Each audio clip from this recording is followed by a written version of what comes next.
Hi, everyone. Looks like we're getting ready to get started. It's almost 3 o'clock. So my name's Chris. I'll be leading the session today. So it's good to see lots of people here. Good to see a lot of people here, absolutely. While we're waiting the last couple of minutes to get the session started for the last few people to join, can you all go into the chat, please? And can you say hi? And can you write where you are, where you're watching from? If you're watching from Kiev, where I am, if you're watching from, we had somebody yesterday from Warsaw. We had people from all over Ukraine. So pop into the chat and leave us a note. Say hi, say where you're watching from.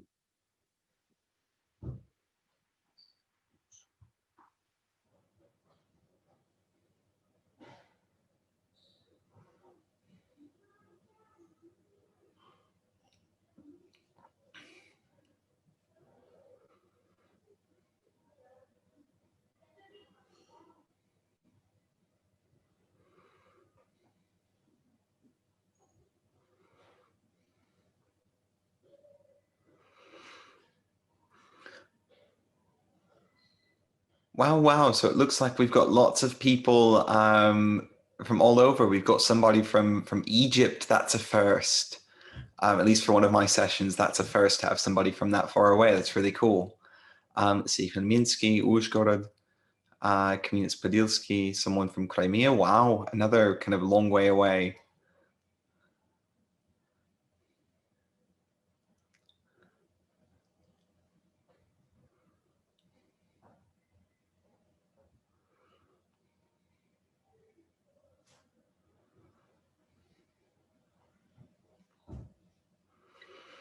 Right, so while people are arriving, while people are coming in, Vinica, wow, it's a lovely city. I had the chance to go there on business a few weeks ago. Israel, wow. I've got a few friends who live in Israel. They live in Tel Aviv. They really love it. So while we're waiting for for the last few people to join, we'll go ahead and start with the introductions and go over a little bit about what we're going to do today and how we're going to do it. So my name is Chris. I'm one of the teachers here at Grade Education Center. I deal with exam preparation. I'm also a teacher trainer. I've been dealing with exam preparation for many years at this point. And I think this has been the defining feature of my career, actually, is that I've just prepared people for exams for a while. So that's a little bit about me. And today we're going to be having a look at part of the IELTS exam. And specifically, people who registered, you most likely saw the title, Making Sense of IELTS Speaking. Because one of the key things that my students always come to me with, and they ask me, is they say, Chris, I want to start preparing for IELTS, but I'm a bit worried about it. I'm not really sure what's going to happen. I'm just, what should I do? And today, that's really what we're going to be looking at, is a little bit about how do we, what do we do, and a little bit about how we can go about it and some tips that we can take with us to do it better. So just before we get into the presentation, I'd like to check, can everybody hear me okay? If you can you leave me a thumbs up or just a plus in the chat?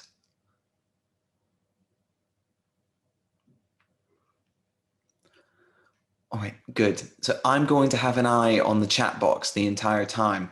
One thing that I really, one thing that I really like are questions. So as we're going through the presentation, there will be time for questions at the end, but don't feel like you have to wait. If a question kind of comes into your mind, go ahead, drop it into the chat box. I'll have an eye on the chat box throughout the session. I'll try not to miss any. It is possible that I do. If I do miss your question, it's not that I don't like you. It's just that I missed it because I was thinking about something else. So if this happens, there will be time, as I said, for us to ask questions at the end. So If for some reason I don't get to your question during the presentation, feel free to ask it again after. I'll be more than happy to answer. So let's go ahead and get started. One more thing is that I might go a little bit quickly at some points because there's a lot of information.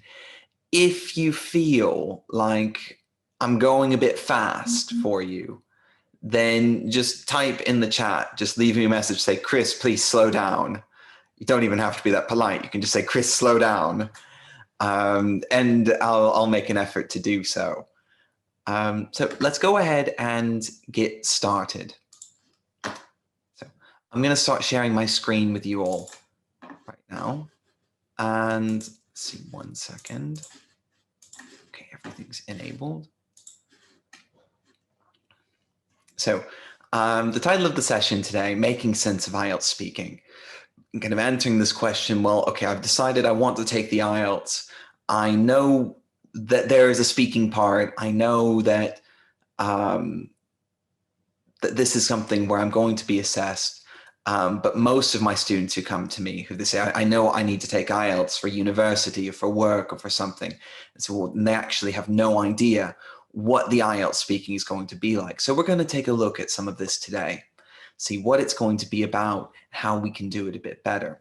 Now, this session is going to be aimed at people who need to achieve a 6.5, 7, 7.5 on the IELTS. That's a good B2 or C1. If you're looking to achieve a score, if you need to achieve a score which is lower than that, don't worry, the information will still be useful for you. You just won't be expected to do everything at such a high level. Similarly, if you're looking at or if you would like to achieve a score which is a bit higher, mainly looking at an 8.5 or a 9, for example, the C2 level, again, the information here will still be beneficial to you. The only difference is that you'll be expected to do all of these things at an even higher level than what we're showing today. So, okay, there's chat. And one last little thing is that I'm going to have everybody muted during the session. There are two reasons for this. One, the computer that I'm presenting from has very bad speakers. So I'm afraid I can't hear you very well if you do speak. And the second is that there's a lot of us here. There's 31 of us here. And if everybody starts speaking at once, it's just going to be a mess. So for that reason, I'll ask that you use the chat box to communicate. So let's go ahead and get started. Okay.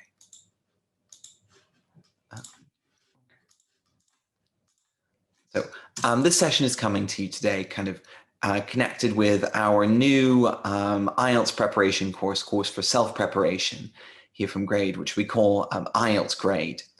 And this is an entire course which is for preparation for the IELTS academic. And it's a self-study course, meaning you can complete this in your own time. And it's a lovely option for people who are very busy. We're going to see several parts from it today. And at the end, I'm going to tell you a bit more about it. But everything that you see in the session today was taken from the course IELTS Grade. And I'll be giving you this information a bit later. So let's get into it. We're going to start with the most basic things.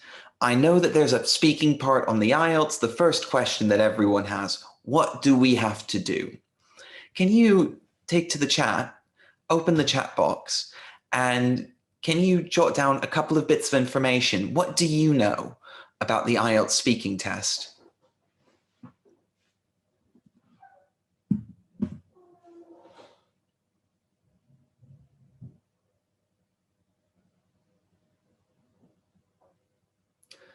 Some people are a bit familiar, 3 parts. Some people know the timing, 15 minutes, approximately. All right, what else do we know?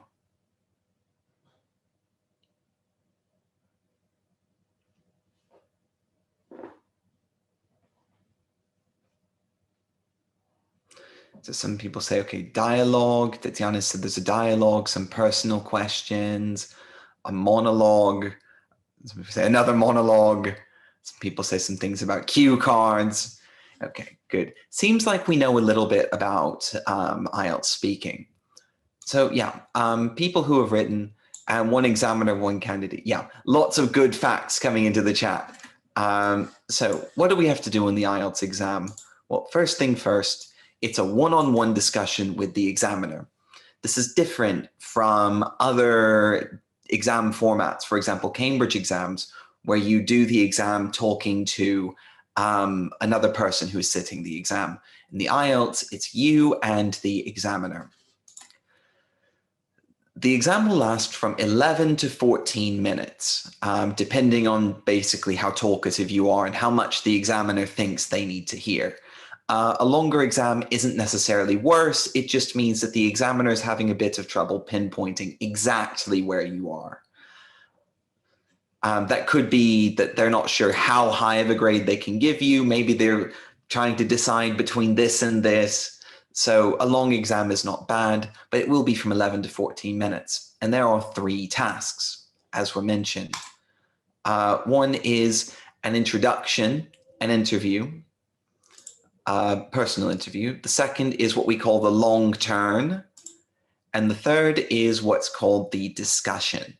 And we're going to look in a little bit more detail into what exactly these look like. We're going to start by looking at part 1. So in part 1, it's the introduction and the interview. And in this part of the test, the examiner is going to do a few things. They'll start by introducing themselves. They'll check the candidate's identity, that you are who you say you are. And they're going to ask you questions on general familiar topics, things like home, family, work, studies, or your interests. These will be very general, kind of everyday questions, typically about you, your personal life, or your friends. We're going to have a look at a few examples of questions that we might, or that you might be asked on the IELTS exam. So here you can see a few. We're going to look first just at this left column here. Have a look at the questions. Earlier, we said there were a few different topics, things like work, studies, interests. Have a look at these questions. Can you write in the chat, what general topic are they all about?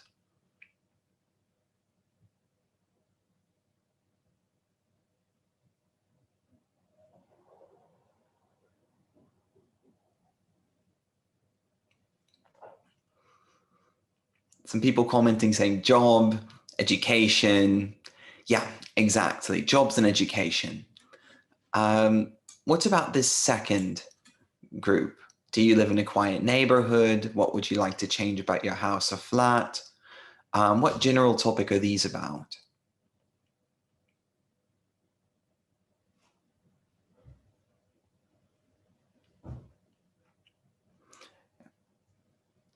Some more answers coming in. Yeah, accommodation and neighborhood. Good. And the last set, what souvenirs should people buy in your country? Do people in your country have a lot of free time? What hobbies do people in your country have?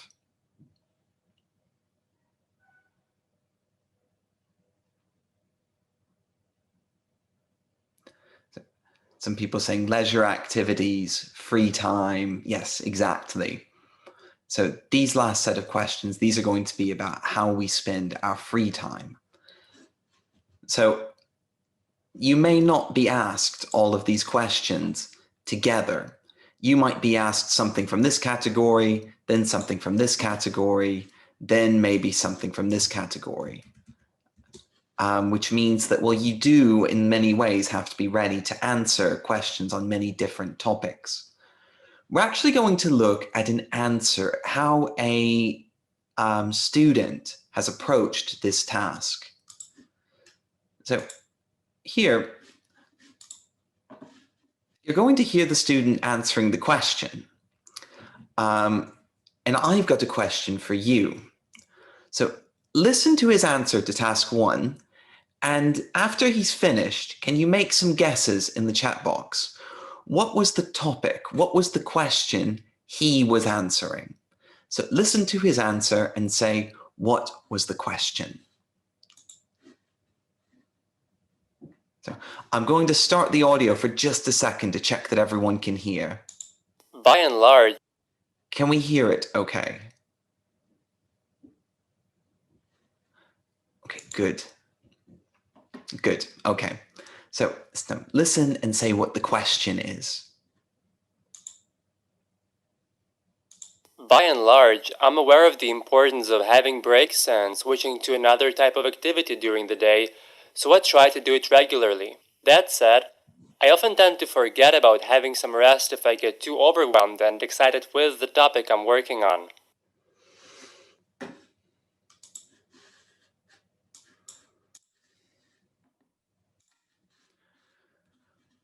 Right, so can you leave your ideas in the chat? What was the question that he was answering?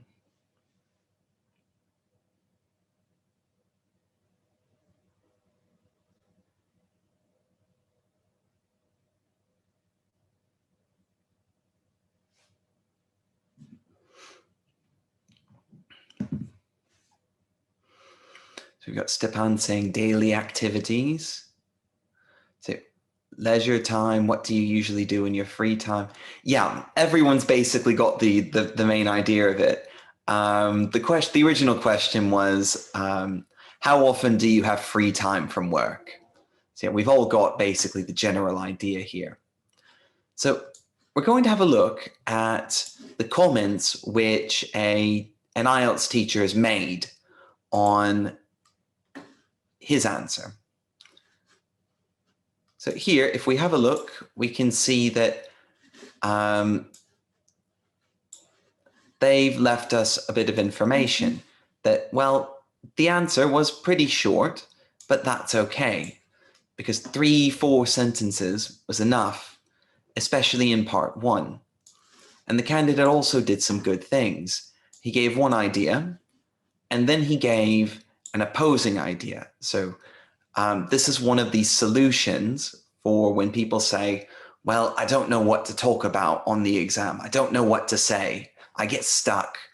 Well, one of the strategies here, which this candidate used, was to give the idea, I try to have free time regularly, or I try to do my hobbies regularly, but I often tend to forget about having some rest. So this helps him to come up with more ideas. And another thing which he's done well is he took an opportunity, because he could have said just but, like I did, but he did better than me. He used a more advanced linker. He used that said, I often tend to forget about having some rest, which is the same as but it's a bit more advanced, which means that he's going to get a few more points for this. So this is generally the kind of question that will be asked in part 1. And we'll get several of these questions. So how do we go about the task? What are the things that we need to keep in mind when doing this task? The first point to keep in mind is to give a full answer. Many times the questions, well, it's possible to answer them maybe even with yes or no. Or if the question is, do you enjoy your job? Yes. Okay, great. But that's not going to be a lovely answer for the exam, because the exam is the time when we need to show off all this lovely language that we've spent so much time and energy learning. So the first step to this is to give a full answer. For this task, 3 or 4 sentences are usually enough. If the examiner thinks they've heard enough, they'll probably stop you and just ask you another question, which is fine. The second is to make an effort to use advanced language. Some people like to treat this part 1 as a warm-up, but actually the truth is all parts of the exam are assessed, and they're assessed more or less evenly. So we want to make this good impression on the examiner from the beginning. And because of this, we're going to make this effort to reach for that more complicated linker. Even though this is the first part of the test, it still counts towards our marks. And the last one, perhaps the most important one, is to be ready to switch to another topic quickly. Because as we said before, these questions may be on different topics, on different themes. So you'll need to be kind of mentally prepared to switch to a new topic quickly. One way that you can prepare yourself with this is by giving a list of questions to a friend and making them ask you randomly from different categories, just so that you can get used to this quick change between different topics and quickly going on to a different question without this time to stop and think about your response. So this is part one. This is the first part of the exam. We're going to move on to having a look at what part two involves. In part two, it's what we call the long turn. And this task is going to be a little bit more structured. In this task, the examiner will give you a task card with a topic and a question on it, which includes key points to discuss. You will also be given 1 minute to prepare and make notes. As well, because after this 1 minute, you will have to speak on the topic for 2 minutes. So let's have a look at what this looks like in practice. Before we do. So after you've spoken for 2 minutes, the examiner will ask you some follow-up questions on the topic. So let's have a look at what this looks like in practice. Here, you can see the task card. So we should describe someone we know who has their own business, saying who they are, what kind of business they run, and why he or she started it. And in the end, we have to explain whether we would like to run the same business. So the good news is they've actually given us everything that we need to do. These are the points that we need to talk about. So like we did for task one, we're going to hear the same candidate dealing with this task. Our question while we listen. Listen to his answer, and can you say, does he talk about all of the key points? Does he deal with all of the necessary points in the task? This will go away for just a second while I set up the listening, but I'll switch it back when the listening starts. Just 1 second. Okay, lovely. So, ready, steady. I'd like to tell you about a guy who has a really successful and constantly developing business, a helicopter club. His name is Paul, and we've known each other for more than 3 years now. We met when I was making a story about people who had got lost in the forest, and rescue crews on helicopters were trying to find them. One thing that has always struck me about Paul is his passion for flying and generally for whatever he is indulged in. The moment he has an idea, it's already taken over his mind and soul, and he's totally committed to it. Moving on to his business itself, it's really versatile. The helicopter club offers a wide range of services. You can rent a helicopter there or order a helicopter tour. This one is especially popular with tourists. Then you can learn to fly a helicopter yourself, be trained as a pilot. I took a couple of classes myself. It's something that can't be described with words, I'd say. On top of that, there is a branch which deals with sales and maintenance. You can buy a helicopter or get it repaired if you have one. I guess the main reason for Paul to set up a club like that was, of course, his love for the sky and the speed. Right now, it seems to me he's also becoming a sort of philanthropist. The club has helped many times in rescue campaigns, and they're thinking of starting a project to train kids from poor backgrounds for free as well. Some of these trainees may be recruited afterwards. And talking about whether I'd like to have a similar kind of job, I'd probably say no. The level of responsibility is just too high. Paul has told me about the challenges they face all the time, and I just feel I don't have the guts to do it, you know?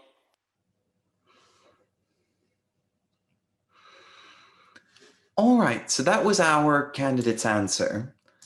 So what do we think? Has he dealt with all of the points? Has he answered all of the questions?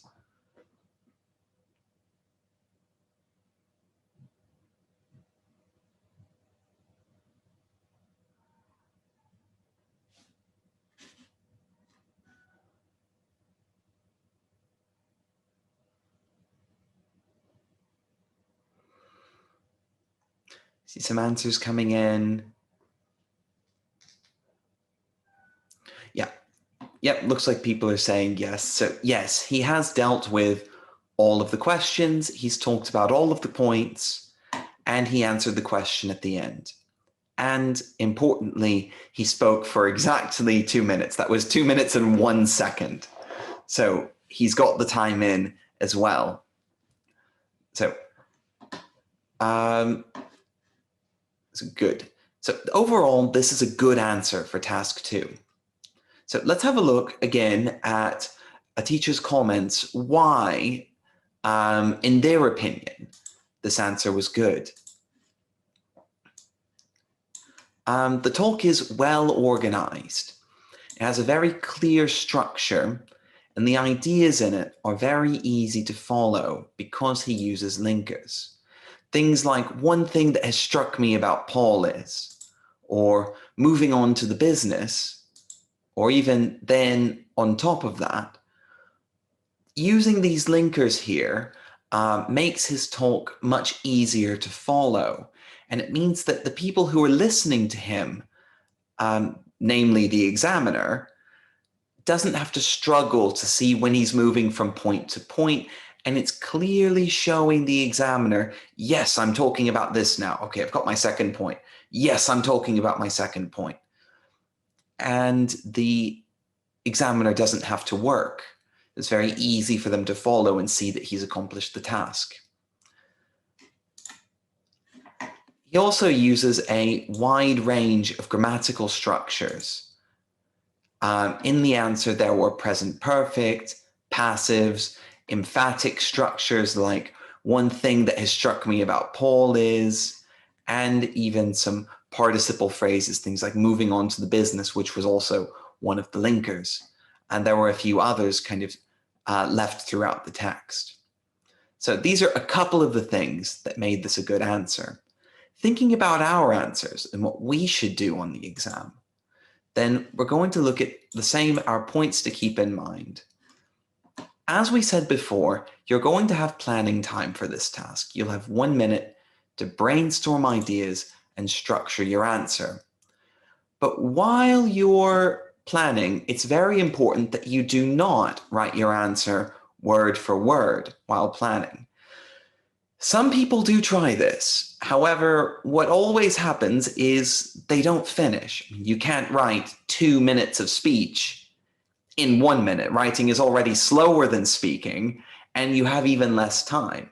So what happens when people write every word is they get the first 30 seconds, okay, and then they get stuck because they haven't got any ideas for after that.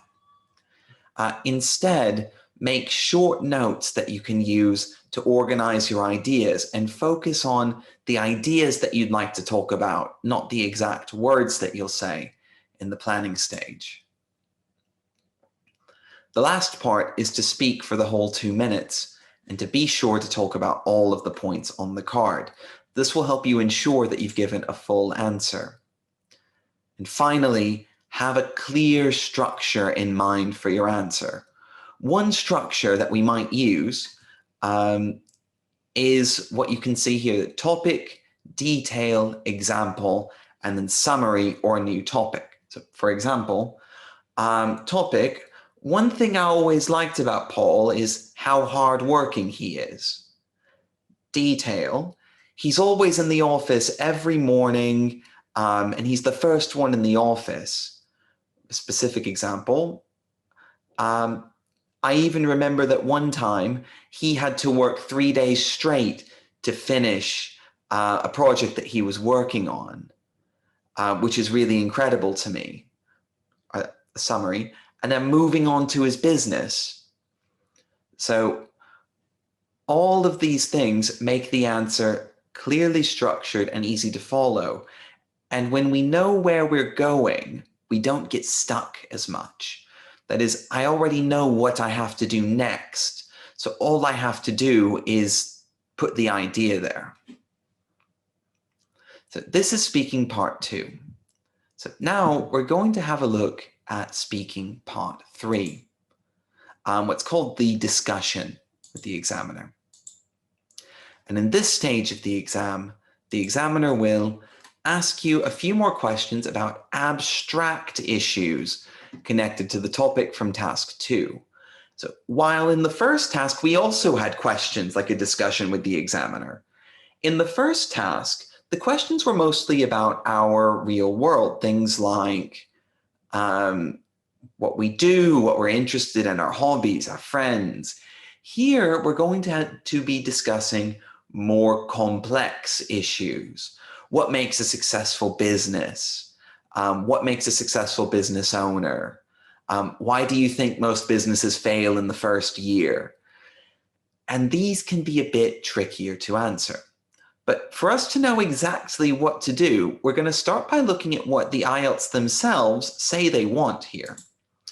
And they say that the focus of this task is the ability to express and justify your opinions and to analyze, discuss, or talk about, and speculate, that is, make guesses about issues.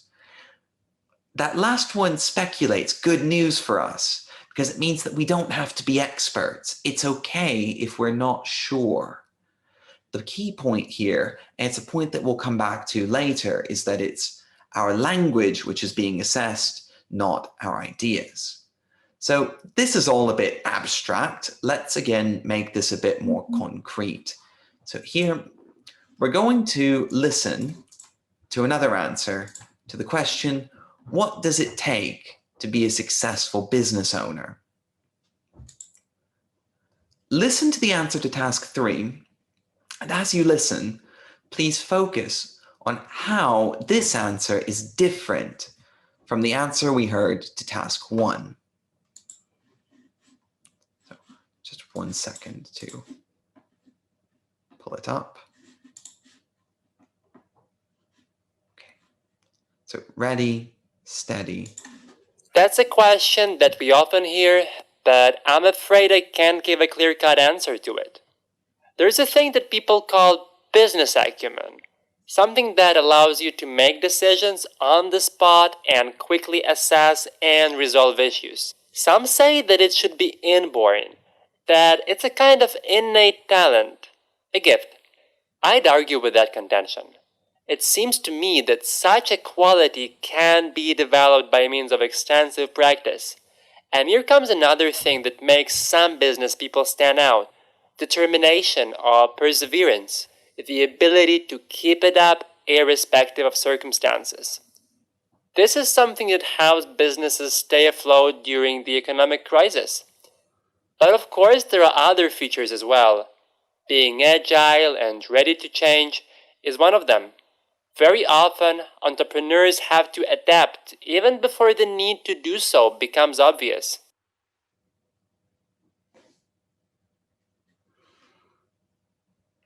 All right.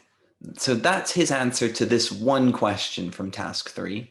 Can you leave your ideas in the chat? How was this different to the first task that we listened to? So the answer is structured as a balanced opinion. Yeah, good observation, Paulina.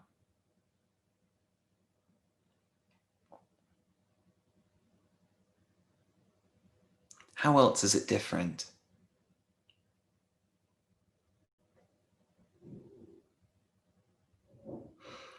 Is it shorter? I'm not sure it's shorter than task 1. Task 1 was 15 seconds. This task was an entire minute. So the answer to task 3 is actually going to be a bit longer than to task 1. It is shorter than task 2. but more detail is expected. And one other thing, which is very, very, very important here, is that he did not talk about, well, he did give his own opinion, but he did not talk about himself or his friends or his life. The entire discussion is kept in a very abstract sense, that generally what is required to be a successful business owner. This is a very, very, very important part of this task, because in the IELTS exam, they asked you about you in task 1. In task 3, they want to see your ability to talk about things generally, without referring to yourself or to your own experiences. If you do talk about yourself in this stage of the exam, it will be penalized by the examiner, and there will be a limit to how many marks you can get. So this is a very, very important thing here, that you do not talk about yourself.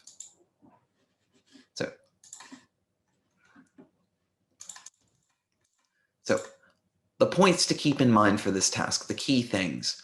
1, that the answers here should be longer, but still organized. Because you're going to be improvising, the structure is going to be a bit harder. So here we'll keep it simple. Idea, details. Idea, details. So that is, we're never just making a statement. We make a statement and then we provide some details or an example. Then we make a new statement and then we give ideas or an example, or we give our opinion and then we give a reason. So always idea, information.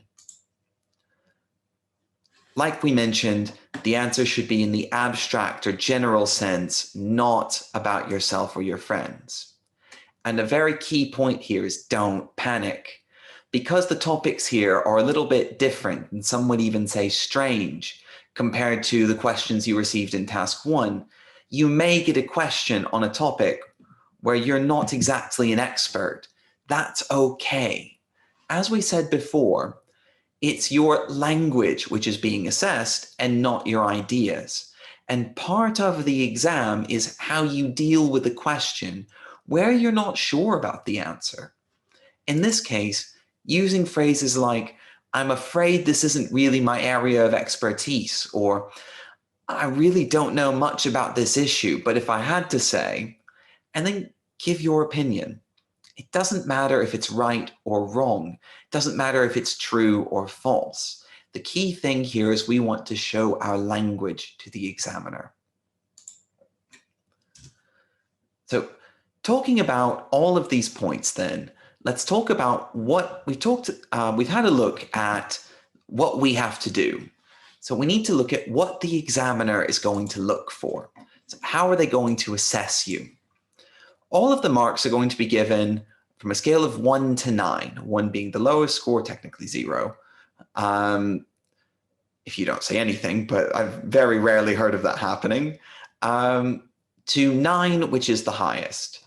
So what exactly are they looking for? Well, there's 4 criteria that they use. The first is called fluency and coherence. This is about how you structure your answers. Is the organization logical, or are you jumping from idea to idea randomly? Is it easy to understand you generally, or quite difficult? How well are you using linkers? How clearly are you answering the questions? Are you answering the questions, or are you going off topic? These are all important things for fluency and coherence. The second is what's called lexical resource. This is about the vocabulary that you use, and if it's correct in terms of meaning or appropriacy, as well about how you deal with not knowing a word, and if this causes problems or not. All of the criterion, in fact, up to an 8, say that you should be able to paraphrase appropriately, which means that if you don't know a word, it's okay, but we need to go around it to a word which we do know, or to make our point as quickly as possible, not to sit there and try to remember our clever word. The third criterion is grammatical range and accuracy. And this is about the variety of grammar structures that you use and the ability to use them without mistakes. So in order to achieve high marks in the exam, it's not enough to use a few clever structures throughout the exam. We need to use different structures. We need to show that we can do different things. On the exam, an important point to be aware of is that you're not necessarily penalized for mistakes, but instead you're given credit, you're given points for things that you show that you can do. For this reason, we need to show that we can do as much as possible, particularly for the criterion of lexis and grammar, or vocabulary and grammar. The last criterion is pronunciation. And yes, your pronunciation is assessed. However, this is about how clearly you speak and how you use your voice and features such as your intonation to aid communication. You do not have to have a British or otherwise native speaker accent to achieve high marks here. That is, this is about clarity. If you speak clearly and use your voice, use your intonation appropriately, you can achieve high marks here. Whether or not your accent is quote unquote British or native speaker like is not assessed according to the criteria. The only time your own accent would matter is if the features of L1, that are your first language, in your speech affect how easy it is to understand you for the examiner. In this case, yes, it's a problem. But if you have a fairly neutral accent, which is easy to understand, then you have nothing to worry about regarding your accent. So, talking about final tips for IELTS speaking, some other things that are about the exam overall. First, always speak at length and give full answers. Second, remember that the examiner is your friend and not your enemy. They're looking to give you credit for as many things as you show you can do. They're looking to give you the highest score they can give you. So be friendly with them, be courteous with them. They're there to help you, not to hurt you. Yes, they are going to give you the mark that you earn, but they're not trying to find a way to ruin your mark in any case. Third is focus on expressing yourself clearly. One issue that my students often tell me is they say, well, Chris, it's just so hard for me to remember to use all of these clever words and phrases while I'm doing the test. If we focus on expressing ourselves clearly and saying exactly what we mean, not kind of what we mean, but exactly what we mean, then very often these natural or these advanced structures start to appear all on their own, especially as we start coming up with more complicated, more complex opinions and thoughts. The fourth, and a very important one, is do not memorize answers. Some people do try to do this, but the examiners are trained to identify a memorized answer. And if they believe that you have memorized an answer, they will just ask you another question. Even if they don't ask you another question, the odds are that your answer will not really answer the question that you were asked, which means that you will not get credit for fluency and coherence, which means that you're basically giving up a mark. So it's not going to benefit you in any case. It can be beneficial to memorize some helpful words or phrases, useful linkers that you want to try to use during the exam. Words and phrases, this can be helpful, but entire answers, no. The fifth is to familiarize yourself with a structure for each answer. And this is going to help you achieve the longer speaking turns. I view long turns of speaking like a game, and it's easier for me to play a game if I know what moves I can make. It's the same thing with speaking. Knowing what direction I need to go is going to make it easier to go there, and it's going to make it much less likely that I get stuck. The sixth, and perhaps one of the most important, is to lie. If, for example, we go back to this task 2 card, talk about a friend you know who started their own business, you may not have a friend who started their own business. In this case, you can invent a friend. You can talk about a friend of a friend who you don't really know, but you heard the story. You can talk about a guy in a movie you saw, or in a YouTube video that you were watching. It doesn't really have to be your friend, but you'll tell the story like it is your friend.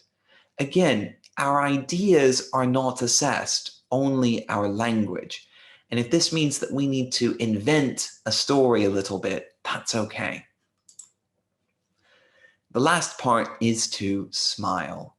Very often, people get very, very stressed by the exam because, particularly IELTS exam, it's an expensive and stressful thing. And making a mistake on the speaking part is a very expensive and time-consuming mistake. One of the things is to smile, because when we smile, our brain says, okay, we're smiling. We smile when everything's okay, so everything must be okay. Smile, breathe, try to relax as much as you can. Because from what we know about professional athletes, musicians, performers, actors, and yes, people taking the IELTS exam, is that everyone does their best work when they're relaxed and able to concentrate. Being stressed doesn't necessarily help. So we want to minimize this as much as we can. So these are the tips for IELTS speaking, and everything which you've seen today, as we said before, came from our new self-preparation course for IELTS, which we call IELTS Grade. It's a complete IELTS academic self-study course and has extensive practice, particularly for the writing section. Some key features of the course are that it includes all types of academic writing tasks. You will have task analysis and sample answers for all writing and step-by-step guides on all parts of the exam. You'll get step-by-step guides on how to write your own reports and essays. If we talk about only writing, you'll have the opportunity to have timed writing, which is checked by an automated evaluation system using AI. This is cutting-edge technology that can give you your feedback almost instantaneously. You're going to have useful language and phrases and grammar for every task type. As well, it will be stored in a special folder called the Knowledge Bank, and you'll get the opportunity to get feedback from IELTS experts. Bonuses for you. What do you get if you sign up for the course?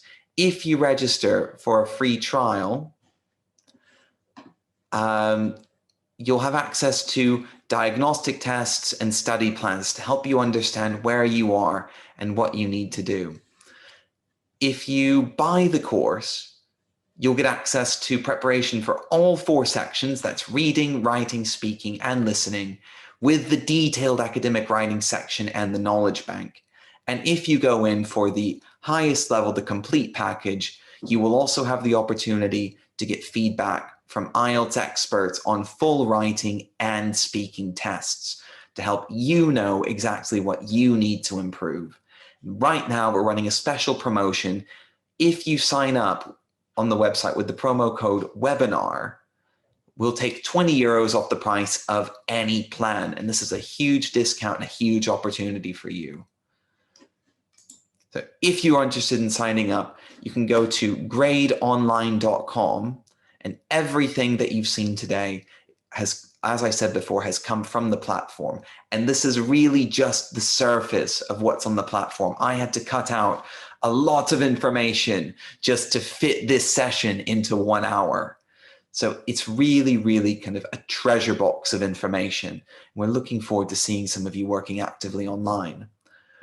We've got a few minutes left at this point. So if anyone has questions about the exam which were not answered during the session about IELTS speaking, feel free to ask them now. We've got some coming in. Will I be penalized if I don't cover all of the topics in the card for part 2, or if I'm off topic? yes, you will be penalized for, particularly for going off topic. If you change to a new topic, the assumption from the examiner is that if you go off topic, the assumption from the examiner is that you weren't able to answer the question they asked you, or you weren't able to stay on the question they asked you. So in either case, this isn't good. So it's very important to stay on topic here. A wonderful question. Thank you, Tatiana.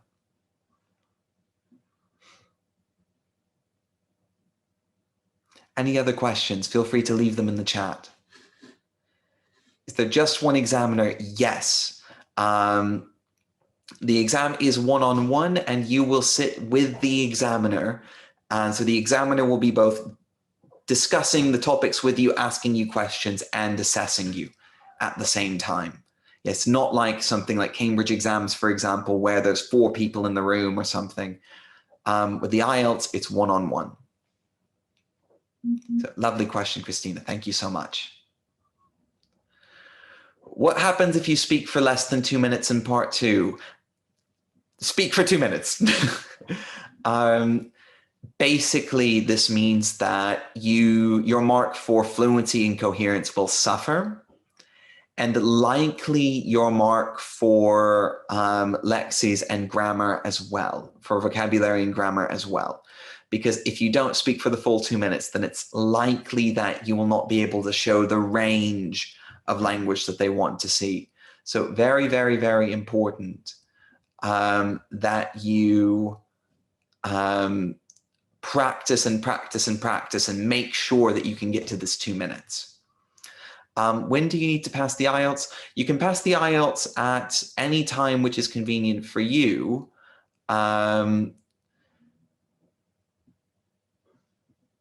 The key thing is that there just needs to be an exam date which works. So if you go to the website of an exam center, you can see what dates that they offer the exam, because unfortunately it's only offered on certain dates. The questions come in from Natalia. Can you modify the topic if they ask you about TV shows and you don't watch TV, blogs I read or vlogs I watch? I'd be very careful with this. With the particular example, I'd say that it's okay because it's still related to kind of watching visual media. And when we talk about kind of modern times, this is kind of the same as TV, or at least the way that we use it. But this is really, really, really a slippery slope. So in your particular example, I think it's probably okay.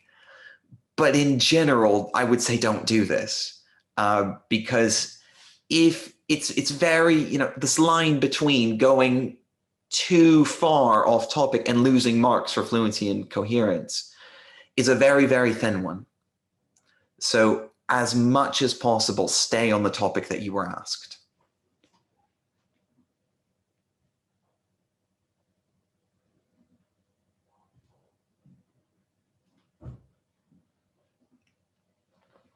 Let's see, I think we've got time for about 2 more questions.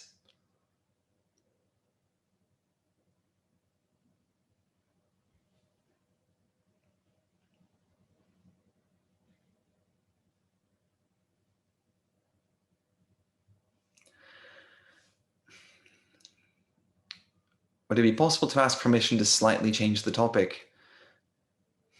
You can always ask. I mean, you can always ask the examiner. I can't promise that they'll let you do it, but you can ask the examiner. In the worst case scenario, they'll just repeat the question. And if they just repeat the question, this means no. So yeah, you can ask.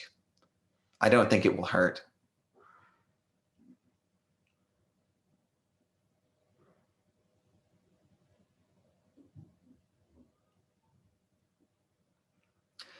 See the question, if I don't use a lot of specific vocabulary related to the topic, will you spoil the exam? Yes, but so yeah, this is part of the exam. If you need to talk about, for example, if we take our example from the session, what does it take to be a successful businessman?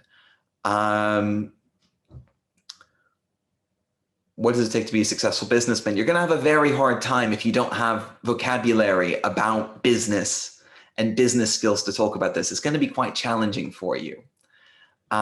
However, forgetting a word here and there, if you can go around it and just paraphrase a little bit, say it in a different way without stopping to think, then this is more or less okay, because this is possible for everything up to an 8. Granted, you don't want to try to do this too much. You don't want to rely on this. Ideally, we want to just know the word. Let's see, the next question. Should we use idioms when we speak? One thing that I have heard is that if we just use idioms for the sake of using idioms, they often sound quite unnatural and inappropriate. An important thing here is to make sure that, because part of what you're assessed on with vocabulary is not just the variety of the vocabulary, but the appropriacy. So if the idiom is appropriate to the situation, then yeah, sure, it's not going to hurt. It's probably part of very natural communication. But if it's not really natural to use it, if it's not really appropriate in that situation, then you actually haven't demonstrated to the examiner that you can use it correctly, which means that you're not going to really get full credit for it. And last part, is the speaking part recorded? To the best of my knowledge, yes. As part of quality control and in the event that there is a grades dispute.